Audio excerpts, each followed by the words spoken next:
Let's mic news at 9। यह है let's mic more than radio. आप सुन रहे हैं न्यूज 89 और समाचारों के साथ मैं Mahesh Singh. Global citizen solutions की 2026 पासपोर्ट रैंकिंग में भारत एक पायदान फिसलकर 125वें स्थान पर पहुंच गया है। पिछले साल भारत 124वें स्थान पर था। हालांकि 2021 के मुकाबले भारत की रैंकिंग में 2 स्थान का सुधार हुआ है। इस इंडेक्स में पासपोर्ट की ताकत केवल वीजा फ्री यात्रा से नहीं बल्कि ग्लोबल मोबिलिटी, निवेश की क्षमता और जीवन की गुणवत्ता के आधार पर तय की जाती है। रिपोर्ट के अनुसार भारतीय पासपोर्ट धारकों को अब भी 88 देशों में वीजा की आवश्यकता पड़ती है। इस सूची में स्वीडन पहले स्थान पर है, जबकि स्विट्जरलैंड और फिनलैंड दूसरे और तीसरे स्थान पर है। भारत के पड़ोसी देशों में चीन 104वें, नेपाल 164वें, बांग्लादेश 166वें और पाकिस्तान 188वें स्थान पर है।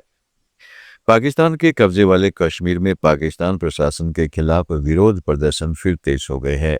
इस बीच जम्मू कश्मीर ज्वाइंट अवामी एक्शन कमेटी के प्रमुख सरदार सैयद अली शाह ने जम्मू कश्मीर और भारत के लोगों से नैतिक समर्थन की अपील की है।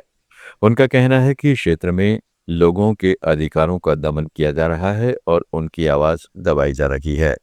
प्रदर्शनकारियों का आरोप है कि गिरफ्तारियां, दमन और आवश्यक वस्तुओं की आपूर्ति में बाधा जैसी समस्याएं लगातार बढ़ रही हैं। स्थानीय संगठनों ने विरोध को और तेज करने का ऐलान किया है।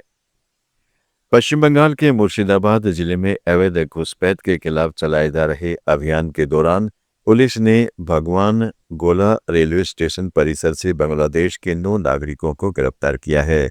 पुलिस के मुताबिक गुप्त सूचना मिलने के बाद स्टेशन पर छापेमारी की गई, जहां संदिग्ध लोगों से पूछताछ के दौरान उनकी पहचान बांग्लादेशी नागरिकों के रूप में हुई है। अधिकारियों का कहना है कि अब यह जांच की जा रही है कि वे भारत में किस रास्ते से दाखिल हुए, यहाँ कितने समय से रह रहे हैं और क्या उनका संबंध किसी बड़े मानव तस्करी या अवैध घुसपैठ नेटवर्क से है। चीन पाकिस्तान आर्थिक गलियारे यानी सीपेक के बाद अब भारत की पूर्वी सीमा के पास चीन, म्यांमार, बांग्लादेश आर्थिक गलियारे का प्रस्ताव रखा है।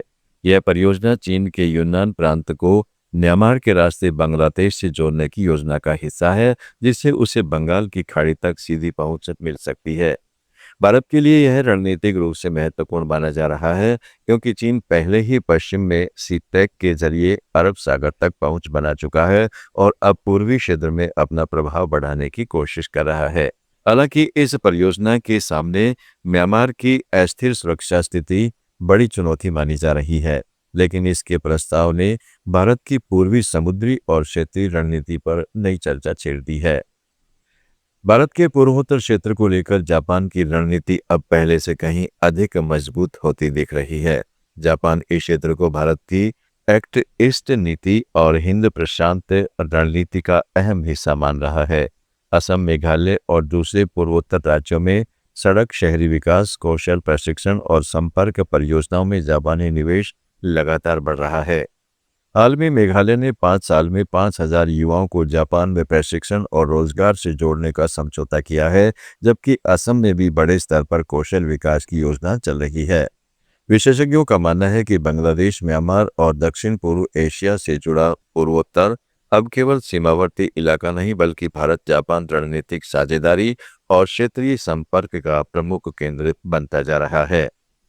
भारत ने चीन से आयात होने वाले खरपतवार नाशी रसायन, ग्लूफोसिनेट और उससे जुड़े उत्पादों की जांच और कड़ी कर दी है। सरकार को आशंका है कि कुछ चीनी निर्यातक एंटी डंपिंग शुल्क का असर कम करने के लिए उसकी भरपाई खुद कर रहे हैं, जिससे भारतीय कंपनियों को नुकसान पहुंच सकता है। इसी वजह से इन आयातों को फिलहाल प्रोविजनल कस्टम असेसमेंट के दायरे में रखा गया है। अधिकारी अब यह जांच करेंगे कि कहीं अनुचित व्यापारिक तरीके अपनाकर भारतीय बाजार में सस्ते आयात तो नहीं किए जा रहे हैं। इस कदम को भारत की घरेलू रसायन उद्योग की सुरक्षा और निष्पक्ष व्यापार व्यवस्था को मजबूत करने की दिशा में अहम माना जा रहा है। समाचारों में फिलहाल इतना ही। जुड़े रहें लेट्स माइक के साथ। आप सुन रहे थे let's mic more than radio. Follow कीजिए हमें हमारे सोशल मीडिया प्लेटफॉर्म